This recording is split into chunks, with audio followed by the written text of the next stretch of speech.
on the tape. Really? A classic sound check.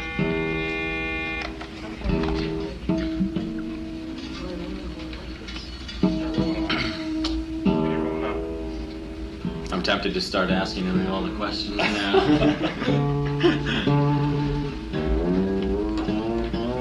How's that working, Chris? Chris? The lighting okay? Pardon? Okay. You got a pretty face. You do. No, really, I like it. I can't film.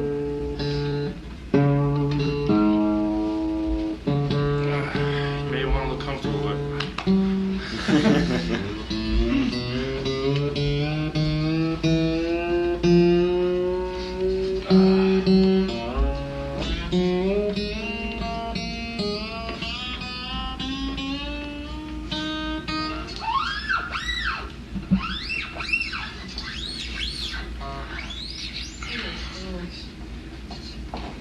remember you're rolling, okay?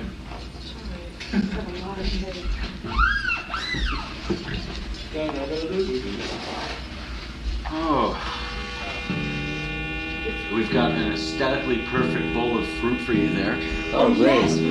We went shopping yesterday for you. We had a Hospitality crew has definitely we're been hot. going We're all hot. out. We do it up the best we can from what budget we have. You know? I know what you mean. Yeah, we switched from audio to visual.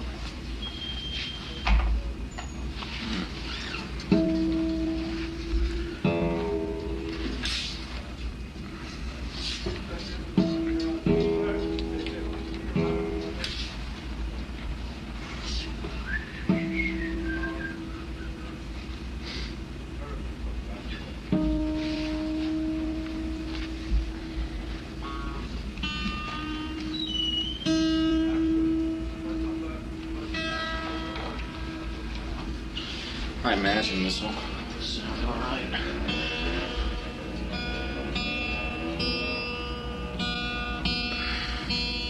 You can talk anytime you want to. Okay. Are you ready, Maurice? Yeah, I'm rolling. Okay. Well, my name is Mark Steinberg, and this Pleased to meet you, afternoon I'm ready. we are having a conversation with Jorma Kaukonen.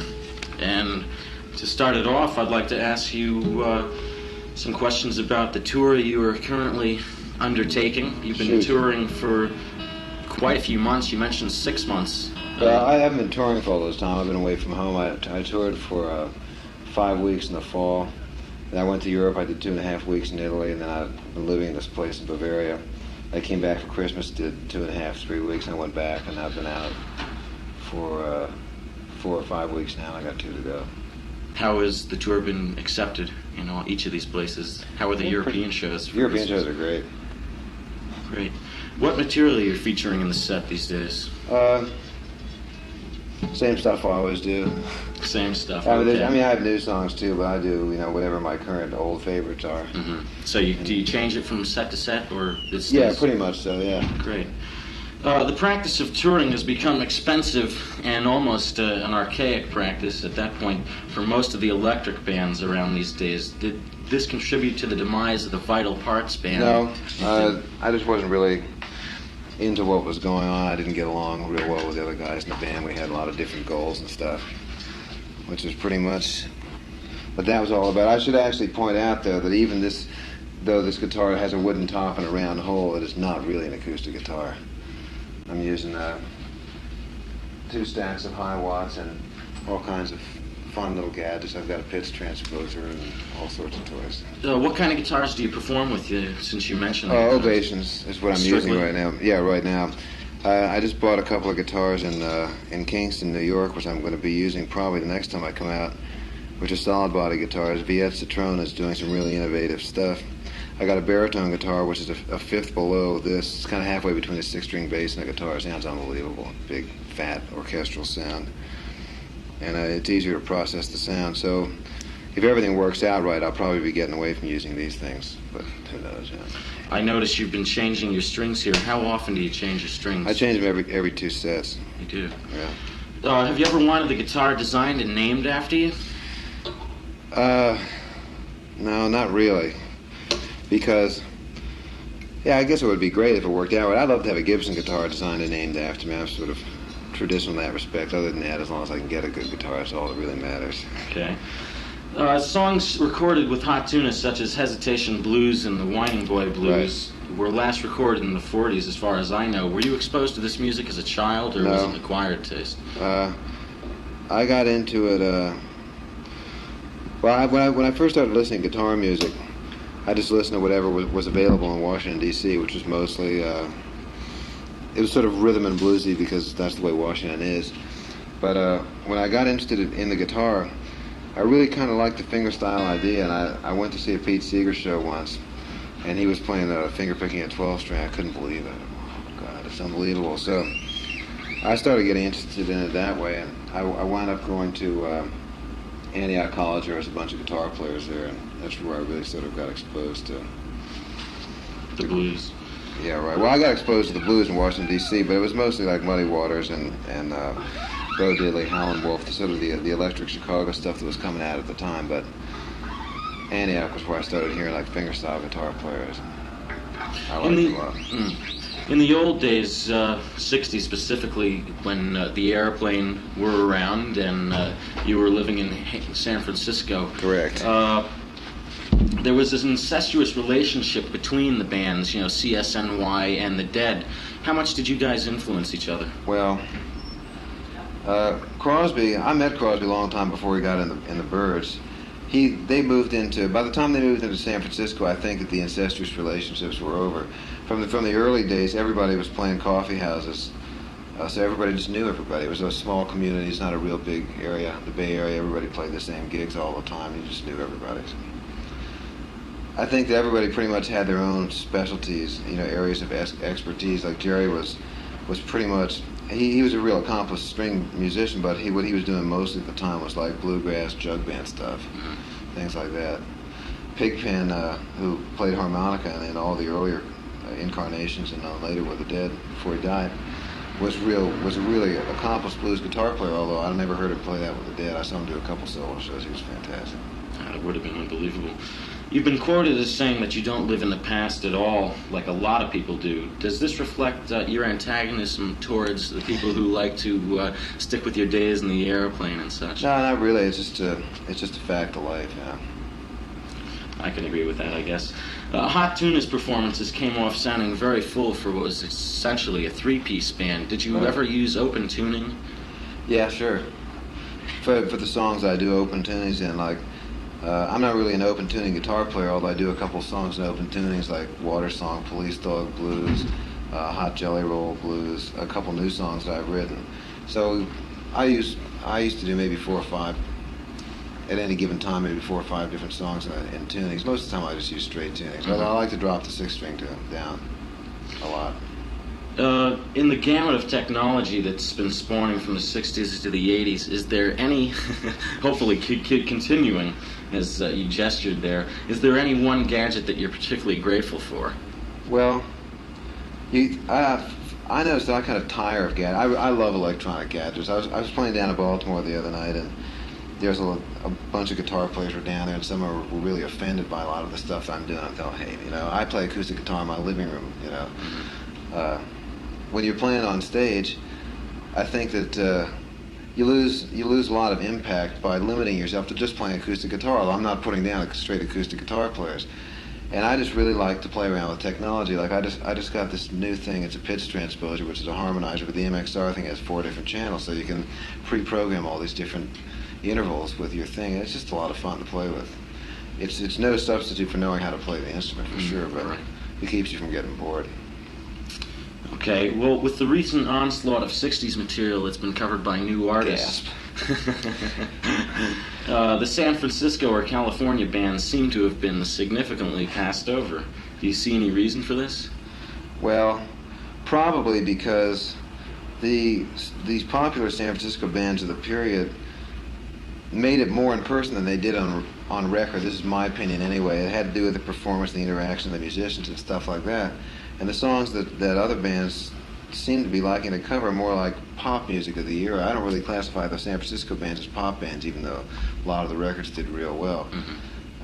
There was more to more to the music than just the songs per se. I think the performances tended to stand out more than the compositions. Okay, you mentioned the fact that you weren't into, quote unquote, what the Vital Parts were doing, and there was some tension between yourselves.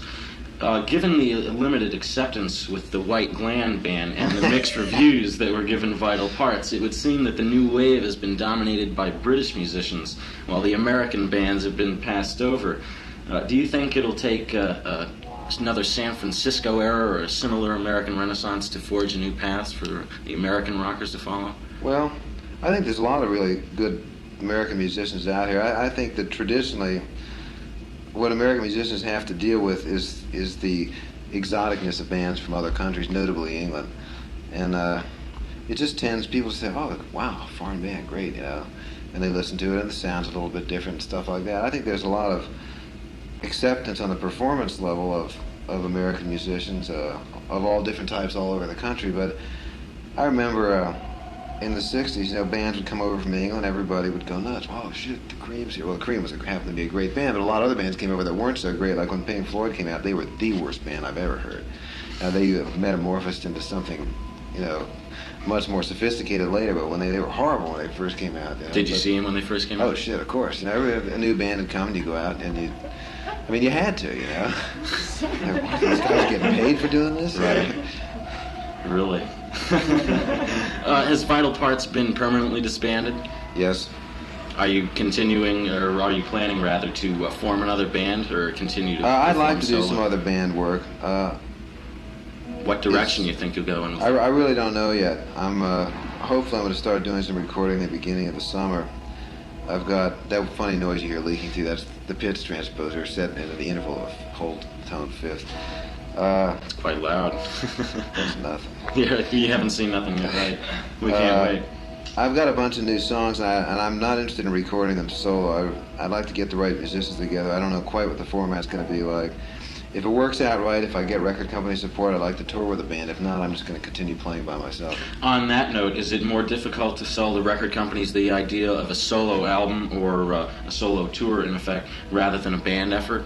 Well, right now I'm not with a record company. I just got off RCA, which from my point of view is great, because they really didn't have much idea what to do with me. And my attorney in New York is trying to work out some deals. I don't think the record companies really care. They just want to sell records, you know. And if I can work out a good deal and I get some record company support, then like I say, I'll put a band together and tour with. Other than that, I just hope to make a good record, and then I'll see what happens. It'll be a band effort then, rather. Well, yeah, it'll be a multi-personnel effort, yeah.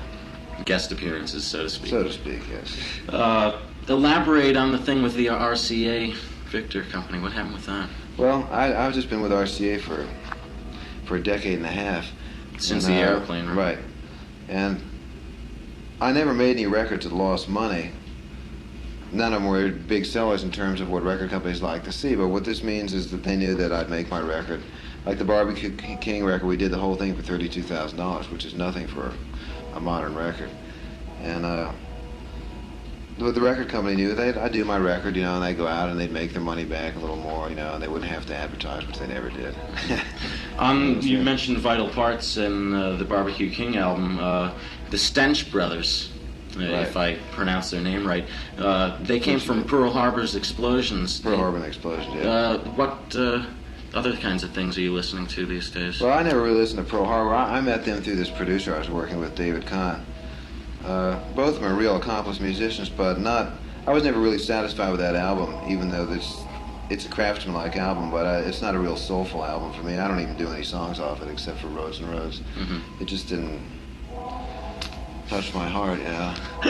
But I've been... Doesn't feel like starting over again, huh? No.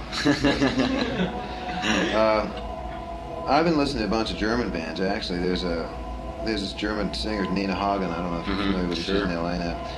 The band that used to work with her, Spliff, has their own record label in Berlin, and they've made a bunch of albums, and these guys are fantastic. Their music doesn't have too much to do with what they did with her. The guys are really incredible players, and they're real soulful, and their music has a lot of depth, which I like. There's some other young German bands, like this band called the Marionettes out of Munich, that does real new wave-ish kind of stuff. Although I hesitate to just limit them to that because they can really play anything, you know. Mm-hmm. I just like to listen to guys who can play good. That's really what gets me on. This one will kill you. Do you still associate with Jack Casadel? No. Okay. Or any of the other members of the Airplane? No. Haven't. How's Papa John? I run into him occasionally. He's doing great. Good. Still working. Hanging in there, huh? Yep, sure is. Have you ever done any video recordings? No. Do you have any interest in it? Yeah. You're doing one right now, as a matter of fact. I'd love to do one. I'll talk to you later. Yeah, I don't know much about it. I mean, I'm open to suggestions, you know. I think there's more to video work than just taping concerts, you know. So, Oh, obviously. yeah, In terms of promotion. sure. Or in terms of the media itself. Hmm. You've been playing with major groups since the mid-'60s. What has it been like performing before an audience for all these years? I love it. I love performing. You gonna continue? Yep, Till you drop, or what? probably. Hopefully. As long as You will there's not see me doing Miller Beer commercials, I can guarantee you. Fantastic. Come on, guys, it's Miller time. Do you have any long-term goals, or have they already been reached?